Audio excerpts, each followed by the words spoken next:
is Joe Torres with Free Press, and we're at the National Conference of Media Reform. We're talking to Todd Wolfson of the Media Mobilizing Project in Philadelphia, professor at Rutgers. What other titles do you have? I think those two are enough right now. Feel good about them. Well, tomorrow you're on the panel that talks about the coverage of labor in the media. Yep. And part of the Free Speech TV in this conference is also talking about the importance of independent media. Yep. How do those two issues intersect? I mean, for me, they intersect in a bunch of ways, but I'll mark two, the two most important. The first is that, like many oppressed communities, people of color, women, workers are completely blacked out of the media. Right. And when they are in the media, they're misrepresented. Workers' voices are stereotyped and blacked out. And so at one level, this is important, and independent media is important in relationship to labor not being in the media, because independent media is one of the places where workers, everyday working people who are trying to get their needs met, have a chance to get their voice heard. And so that's one place where there's an important intersection between independent media and labor, the labor movement, but the workers' movement in general.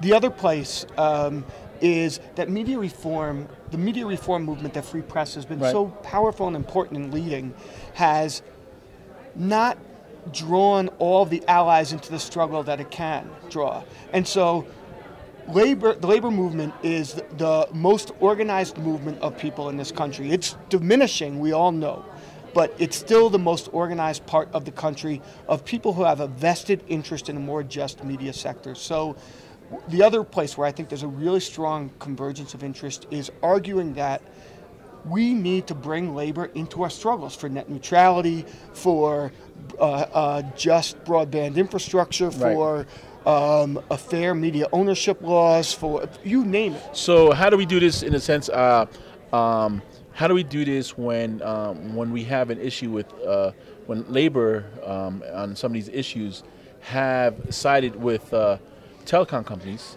and even groups like the Sierra Club, and civil rights groups.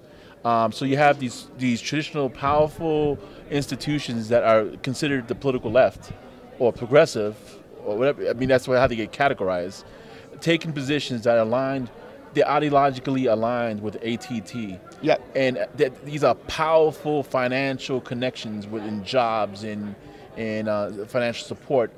How do we bring them in? Or how do we do this? To me, there's three things. Okay. One, it's that we need to think about relationships in the long term. Okay. So a relationship with labor can't come a month before a bill around net neutrality is about to hit the Congress.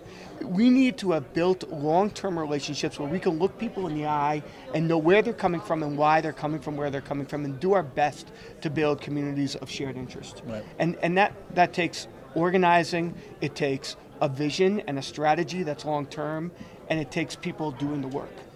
That's one thing. A second thing is that classically media reform has turned to the Communication Workers Association, CWA, because CWA represents the workers who lay our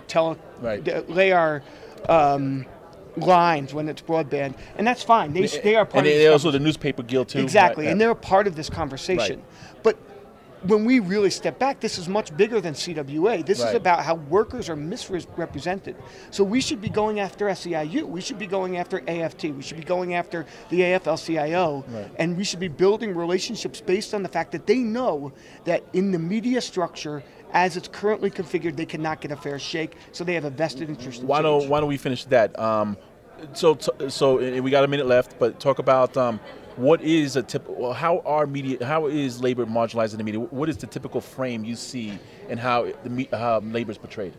So there's a report coming out tomorrow at this conference at 9 a.m. And that report will say that in broadcast news, the major broadcast news networks in the last year or two, I can't be sure if it was 1 or 2 years, 0.3% of the news stories are about labor, and most of them not positive, but 0.3, not even 1%, 0.3%.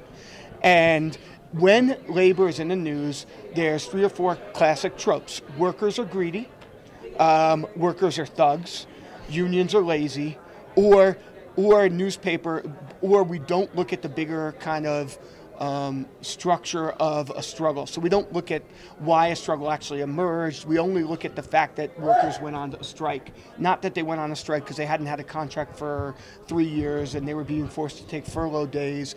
And also another thing is we often focus on how much workers are making, teachers making 50 grand, but we rarely look at how much management makes in comparison to that. Right. So often the stereotypes are greedy, lazy, thuggish, right.